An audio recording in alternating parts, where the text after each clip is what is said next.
ஏன்னா பிரபந்தத்துல எப்படி வரும் தெரியுமா? கண்ணினும் சிறுத்தாம்பினால் கட்டுண்ண பண்ணிய பெருமாயன் என்னப்பனில். அந்த என்னப்பனிலுங்கிறத நீங்க தமிழ்ல ரெண்டா பிரிச்சு, என்னப்பன் நில் நில்லுன்னு விட்டாராம். உடனே பெருமாள் நின்னார்.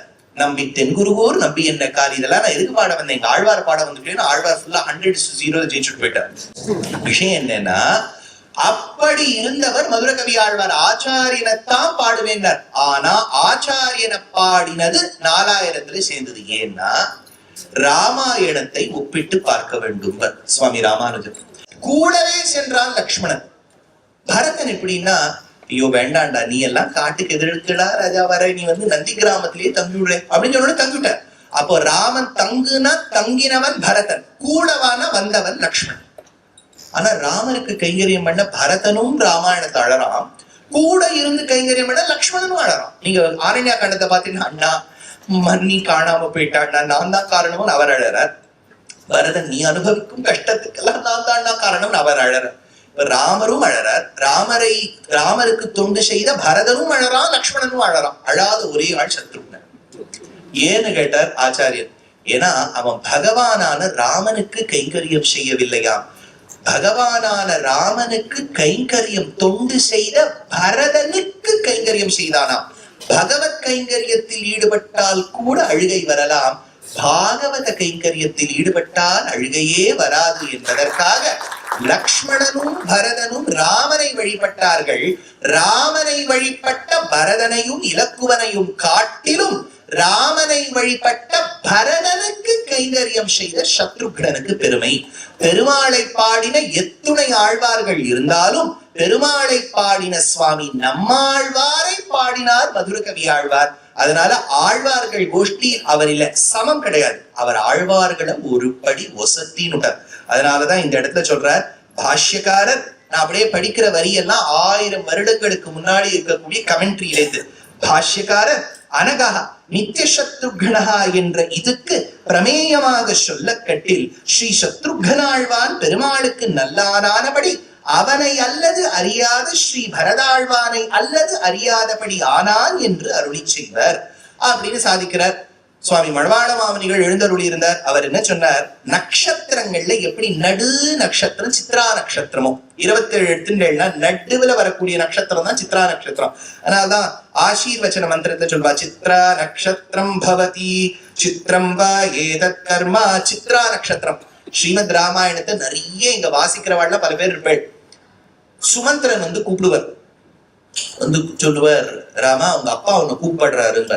அப்போ ராமர் சீதையோட ஒரே பரியங்காசனத்துல உட்கார்ந்துட்டு இருப்பார். எப்படி உட்கார்ந்துட்டு இருப்பார் அப்படிங்கிறத வால்மீகி வர்ணிக்கிறார் அயோத்தியா காண்டத்துல.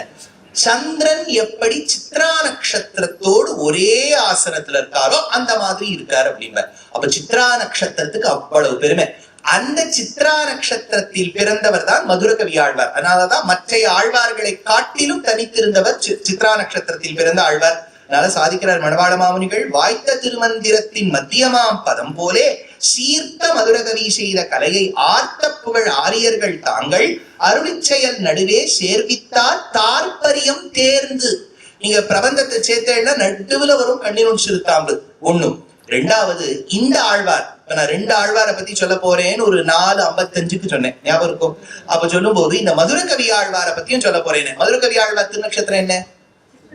சித்ரா நட்சத்திரம். இதெல்லாம் இந்த 1 கோடி போட்டியில எல்லாம் கேட்கிறான், ஞாபகம் வச்சுக்கோங்க. அதனால இந்த சித்ரா நட்சத்திரம். அவர் பிறந்த ஊர் திருக்கோளூர் அப்படின்னு பேர். திருக்கோளூர் என்பது ஆழ்வார் பாடிய 108 திவ்யதேசங்களில் 18 திவ்யதேசம் பாண்டிய நாடு. அந்த 18 திவ்யதேசத்துல 9+2 11 திவ்யதேசங்கள் திருநெல்வேலியை சுத்தி இருக்கு. 9 திவ்யதேசங்களை சேர்த்திக்கு நவ திருப்பதின்னு பேர். 10வது திவ்யதேசம் தோதாத்ரிநாதன் வானமாமலை நாங்குநேரி அப்படின்னு பேர். 11வது திவ்யதேசம் திருக்குறுங்குடி. எங்கனையோ அன்னநீர்காள் என்னை முனிவத நீர் ரங்கட்கோல திருக்குறுங்குடி நம்பியை நான் கண்டபின் சங்கினோடும் ஏனியோடும் தாமரை கண்களோடும் செங்கனிவாய் உன்னினோடும் செல்கின்றது என் நெஞ்சவேன் ஆழ்வார். 11வது திவ்யதேசம் திருக்குறுங்குடி. 10வது நாங்குநேரி வானமாமலை தோதாத்ரிநாதன். முதல் 9 திவ்யதேசங்களுக்கு நவத்திருப்பதியின் பேர். அந்த நவத்திருப்பதியில் ஒரு திவ்யதேசத்துக்கு திருக்கோளூர் அப்படின்னு பேர். ஞாபகம், நிறைய வார்த்தை குழப்பம். விண்ணகர்லயே நிறைய விண்ணகர் உண்டு. திருவிண்ணகர்னு சொன்னா உபிலியப்பன் கோயில். அரிமேய விண்ணகரம்னா திருநாங்கூர், அதே மாதிரி பரமேஸ்வர விண்ணகரம்னா காஞ்சிபுரம், அதே மாதிரி நந்திபுர விண்ணகரம் சொன்னா நாதன் கோவில். நிறைய விண்ணகரங்கள் உண்டு. அதே மாதிரி திருக்குடந்தை எந்த ஊர்? திருக்குழந்தை நவ திருப்பதி. திருக்குழந்தை நவ திருப்பதி, திருக்குடந்தை கும்பகோணம். அதனால இந்த திருக்கோளூருங்கிற திவ்யதேசத்தில் பிறந்தவர் தான் மதுர கவி ஆழ்வார். மணவாள மாமுனிகளுடைய உபதேச ரத்னமாலை பாடல் சுவாமி நம்மாழ்வார் அருளி செய்த திருவாய்மொழி பாசுரத்தை ஸ்ரவணி.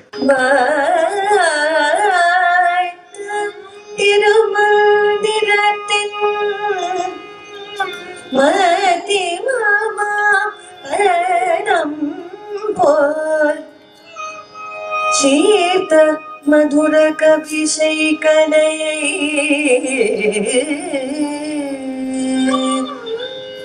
ஆர்த்த புகழ் ஆரியர்கள் தாகள்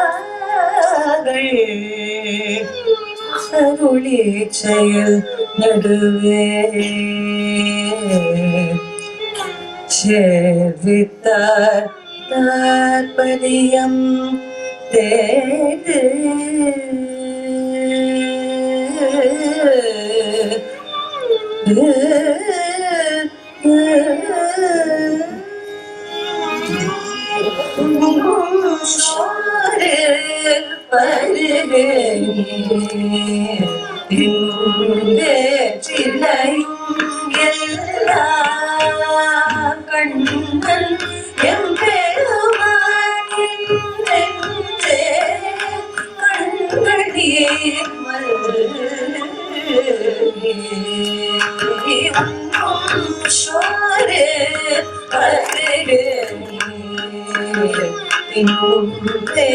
கண்ணன் எல்லாம் கடந்தன்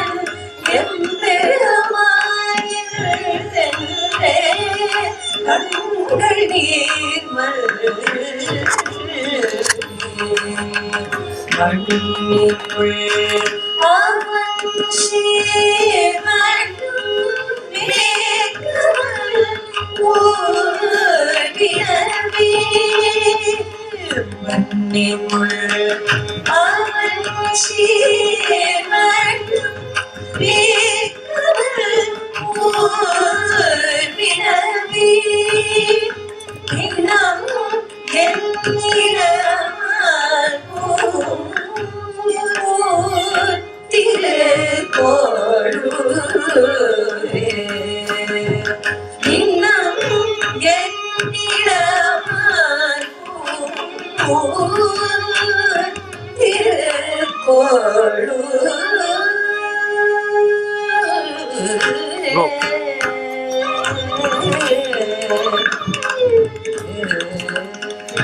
இந்த 1000 பாசுரங்களின் திரட்டுக்கு திருவாய்மொழின்னு பேரு. சாமவேதத்தின் சாரம். இந்த திருவாய்மொழிக்கு ஒரு தனிப்பெருமை உண்டு. ஸ்ரீ வைஷ்ணவ சம்பிரதாயத்துல ஒரு மேடையில ஏறி உபன்யாசம் பண்ணணும்னா 4 கிரந்தங்கள் கற்றுக்கொண்டிருக்க வேண்டும் என்பது ஒரு ரூல் உண்டு. பிரம்மசூத்திரம் 545 சூத்திரங்களுக்கு பகவத் ராமானுஜர் ஸ்ரீபாஷ்யம்னு ஒரு கிரந்தம் பாடியிருக்கார். அதற்கு அனுகுணமாய் வியாக்கியானம் ஸ்ருத பிரகாஷிகான்னு பேர். அது ஒரு 2.5 வருஷம் படிக்கணும். 2.5-3 வருஷம் ஆச்சாரிய திருவடி வாரத்துல 545 சூத்திரங்கள் படிக்கணும். கண்ணன் கீதாச்சாரியனாக இருந்து 700 ஸ்லோகங்கள் 18 அத்தியாயங்கள் பகவத்கீதைன்னு பாடியிருக்கார். அதற்கு வியாக்கியானம் சுவாமி ராமானுஜர் கீதா பாஷ்யம்னு பண்ணியிருக்கார். சுவாமி தேசிகன் தாத்பரிய சந்திரிகான்னு பண்ணியிருக்கார். இந்த கிரந்தத்தை ஒரு 2.5 வருஷம் வாசிக்கணும். இது 2வது கிரந்தம். 3வது 3 ரகசியங்கள் உண்டு. திருமந்திரம், அஷ்டாட்சரம், துவயம், சரமஸ்லோகம். இந்த 3 மந்திரத்துக்கும் அர்த்தத்தை 32 சாப்டர்ல சுவாமி தேசிகன் பாடியிருக்க ஸ்ரீமத் ரகசியத்ரயசாரம்னு பேர். அது ஒரு 2.5 வருஷம் வாசிக்கணும். வாசிச்ச உடனே இந்த 1008 சொச்ச பாசுரங்கள் இருக்கு பாருங்க. சுவாமி நம்மாழ்வார் ஒரு பாசுரத்துக்கும் பிரதிபதார்த்தம் 12,000 படி வாதிகேசரி அழகிய மணவாள சீயர்னு இருக்க ஒருத்தர். அடுத்தது சுவாமி ராமானுஜர் கீழவே இருந்தவர் திருக்குறுகை பிரான் பிள்ளான் என்று பெயர். அவர் 6000 படின்னு பாடியிருக்கார். அடுத்தது பராசர பட்டரின் வியாக்கியானத்தை, அவர் சொன்ன விஷயத்தை நஞ்சியர்னு ஒரு ஆச்சாரியன் தொகுத்தார் ஒரு பாசுரத்துக்கும். அதுக்கு 9000 படின்னு பேர். அடுத்தது 24,000 படின்னு ஒரு வியாக்கியானம் சுவாமி பெரியவாச்சான் பிள்ளை பாடித்தார். ஒரு பாசுரத்துக்கும் அர்த்தம் சொல்லியிருக்கார். அப்புறம் அடுத்தது நம்பிள்ளையின் காலக்ஷேபத்தை கேட்டுட்டு வடக்கு திருவீதி பிள்ளை 36,000 படி ஈடுன்னு பாடியிருக்கார். அப்புறம் சுவாமி தேசிகன் திரவிடோபனிஷத் தாத்பரிய ரத்னாவளி திரவிடோபனிஷத் சார்னு பாடியிருக்கார். அப்புறம் அடியனுடைய பிராச்சாரியன் உத்தமூர் சுவாமி பிரபந்த ரக்ஷைன்னு பாடியிருக்கார். இந்த 7-8 வியாக்கியானங்களை இந்த 1000 பாசுரத்துக்கும் ஒரு 3 வருஷம் வாசிக்கணும். இந்த மாதிரி நான் சொன்ன 4 கிரந்தங்களுக்கு 13 வருஷம் ஆனால்தான் மேடை ஏற முடியும். ஒரு கிரந்த சதுஷ்டயம்னு பேர். அந்த விதத்துல இந்த பாசனம் இப்ப உண்ணும் சோறும் பருகும் நீர் தின்னும் வெற்றிலையும் எல்லாம் கண்ணன். சுவாமி நம்மாழ்வார்க்கு என்னன்னா, உண்ணுவது சோறு கிடையாதாம், உண்ணுவது கண்ணன். பருகுவது நீர் கிடையாதாம், பருகுவது கண்ணன். தின்னுவது வெற்றிலை கிடையாதாம், தின்னுவது கண்ணன். உண்ணும் சோறும் பருகு நீர் தின்னும் வெற்றிலையும் எல்லாம் கண்ணன். சரி, இந்த பாசுரத்துக்கு 45 பக்கம் வியாக்கியானம் பண்ணியிருக்கான். இதுல ஒரு இடத்துல என்ன சொல்ற, இப்போ இது நீங்க கொஞ்சம் சூக்ஷ்மமா புரிஞ்சுக்கணும். நாயிகா பாவம் உண்டு பாசுரத்துல. ஆழ்வார் என்ன பண்ணுவார், தன்னையே ஒரு தாயாய், தன்னையே ஒரு நாயகியாய், தன்னையே ஒரு தோழியாய், தன்னையே ஒரு பெண்ணாக பாடுவர். தாய் பாசுரம் தமக்கை பாசுரம் எல்லாம் உண்டு. இந்த இடத்துல அம்மா சொல்றா, அம்மா ஆழ்வார நினைச்சுட்டு பெருமாள் கிட்ட கதறா, ஐயோ என் பொண்ணுக்கு வேற எதுவுமே தெரியலையே, உன் பொண்ணுக்கு என்ன தாண்டி ஆச்சுன்னு கேட்கிறார் பெருமாள். உண்ணும் சோறு பருகும் நீர் தின்னும் வெற்றிலையும் எல்லாம் கண்ணன், எல்லாம் ஒன்னையே நினைச்சுட்டு இருக்கா. சரி, மேல சொல்லு. அப்பதான் இந்த இடத்துல சொல்லும் போது, திருக்கோளூரே அவ உன்னையே நினைச்சுட்டு திண்ணம் என் இளமான் புகுமூர் திருக்கோளூரே, என் பொண்ணு உன்னையே நினைச்சிட்டு திருக்கோளூருக்கு போயிட்டான்னா. உடனே ஒரு பெரிய விசாரம். 500 வருஷத்துக்கு முன்னாடி ஒரு பெரிய போட்டி வந்தது. எந்த நாயகியை நினைச்சு நம்ம கவலைப்படணும்? எப்படி எல்லாம் உட்காந்து டிபேட் பண்ணிருக்காங்க. நமக்கு இப்ப என்ன கான்டெக்ஸ்டே புரிய மாட்டேங்குது.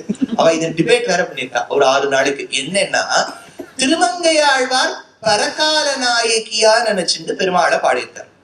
சுவாமி நம்மாழ்வார் பராங்குஷ நாயகியா தன்னை நினைச்சிட்டு பெருமாளை பாடியிருக்கார். இந்த 2 நாயகி, நம்மாழ்வார் பராங்குஷ நாயகியா பாடியிருக்கார், திருமங்கையாழ்வார் பரகால நாயகியா பாடியிருக்கார். என்ன நாயகியை நினைச்சுட்டு நம்ம கவலைப்படணும்னு ஒரு பெரிய விசாரம் 500 வருஷத்துக்கு முன்னாடி நடந்தது. அதுக்கு தீர்ப்பு சொல்லிவிட்டான். என்னன்னா, திருமங்கை ஆழ்வார நினைச்சுன்னா கவலைப்படணுமா? எப்படி கண்டுபிடிச்சார்? ஏன்னா திருமங்கை ஆழ்வாருடைய பாசுரத்துல என்னன்னா, அந்த பரகால நாயகி பெருமாள் கைய பிடிச்சிட்டு நடந்து போறான். இந்த பராங்குஷ நாயகி என்று சொல்லக்கூடியவள் பெருமாளையே நினைச்சிட்டு அவ நடந்து போறான். ஏன் பின்ன பெருமாளோட நடக்கக்கூடியவளுக்கு எது கவலைப்படணும்னா, ராமனோடு இருந்த போதுதான் சீதை கடத்தப்பட்டான் இல்லையா? இதே தனியா போற நாய்க்கு எப்பவுமே நம்ம தனியா போயிட்டோம்னு வச்சுக்கோ, நமக்கு we are all left to fend for ourselves and protect ourselves. ரொம்ப ஜாகிரதையா இருப்போம். இன்னொருத்தரை நம்பி போயிட்டோம்னா உங்களை தானே நம்பிட்டு இருக்கு, அதனால போயிடுத்தும்பா. அதனால பெருமாளை நினைச்சுட்டே போனாலாம் பரகால நாயகி. அவளுக்குதான் ஏதாவது ஆகுமோன்னு பயமா. ஆனா இங்க ஆழ்வார் நினைச்சுட்டார், திண்ணம் என் இடமான் புகுமூர் திருக்கோளூரே, திருக்கோளூர் போய் சேர்ந்துருவான்னு விட்டாலாம். இதை ஒரு இடத்த எடுக்கிறார். இது அப்படியே அந்த வியாக்கியானத்திலேயும் வாசிக்கிறேன். என்னெல்லாம் கிரந்தங்கள் நம்ம பாரத தேசத்துல இருக்குங்கிறதுக்கு ஒரு அடையாளம். ஆளவந்தார் கோஷ்டியிலே உண்ணும் சோற்றில் பிராட்டிக்கோ கள்வன் கொள்ளில் பிராட்டிக்கோ அஞ்ச வேண்டுவது என்று கேட்க, இருவராய் போனவர்களுக்கு வயிறெறிய வேண்டுமோ, தன் வழியே போனவர்களுக்கன்னோ வயிறெறிய வேண்டுவது என்று இருந்த முதலிகள் சொல்ல, முதலிகள்னு சொன்ன ஆச்சாரியன் அர்த்தம். அங்கனே அன்று காணுங்காள் இருவராய் போனவர்களுக்காகையாலே இருவருக்கும் அஞ்ச வேண்டும், தனியே போனவர்களுக்கு ஒரு பயம் உண்டோ என்று அருளி செய்தார் அப்படிங்கிறார். அடுத்தது, கண்கள் நீர் மல்கி, கண்ணுல ஒரே தண்ணியா அந்த பொண்ணுக்கு. அதுக்கு ஒரு வியாக்கியானம் பண்றா. என்னன்னா, அந்த காலத்துல நஞ்சியருங்கிறவர் பிள்ளை திருநறையூர் அரையர்னு ஒரு சுவாமி கிட்ட போய் அர்த்தம் சொல்லும் போது இந்த பாசுரத்தை கேட்டாராம். உடனே ஒருத்தர் கேட்டார், அவர்கிட்ட போய் கேட்டீரா? அவர் என்ன சொன்னார்னா, ஒண்ணுமே சொல்லல, இந்த பாசுரத்தை நினைச்சிட்டு கண்லேயும் ஜலமா விட்டார், அது மட்டும்தான் எனக்கு ஞாபகம் இருக்குன்னு. அவ்வளவு துக்கம் வருமா?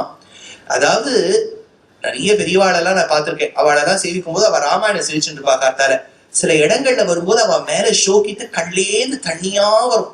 அதுவும் யாரெல்லாம் ராமாயணம் சேவிச்சு உங்க அப்பா அம்மா தாத்தா பாட்டியை பார்த்துருக்கோ, இந்த ஆரண்யா காண்டத்துல சீதையை கடத்துவான் பாருங்க ராவணன்.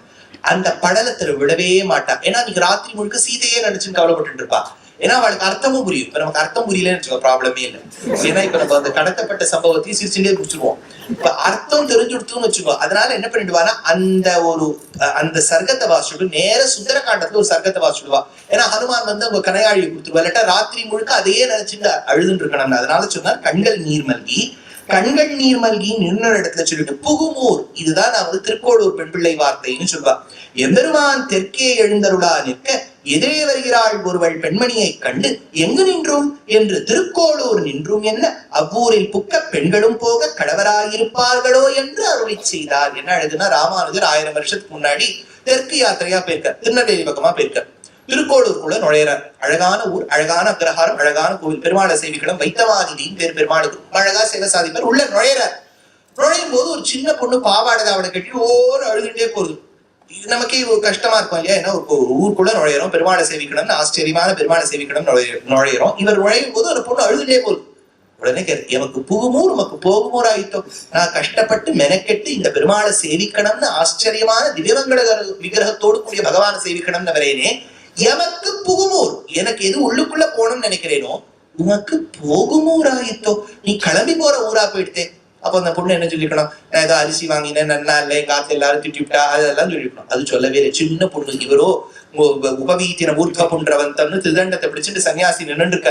அந்த பொண்ணு தைரியமா சொல்லித்து, கையிரண்டும் விட்டேனோ திரௌபதியை போலே, அழைத்து வருகின்றேன் என்றேனோ அக்ரூரரை போலே, கூட செல்கின்றேன் என்றேனோர் பெருமாளை போலே, இப்படின்னு 81 காரணங்கள் சொல்லிட்டு அன்னைக்கு திரௌபதி 2 கையும் கிருஷ்ணான்னு சொல்லி விட்டாளே, அவளுக்கு இருந்த பக்தியில் ஒரு திவளை எனக்கு இருக்கா நான் இந்த ஊரில் வசிக்க?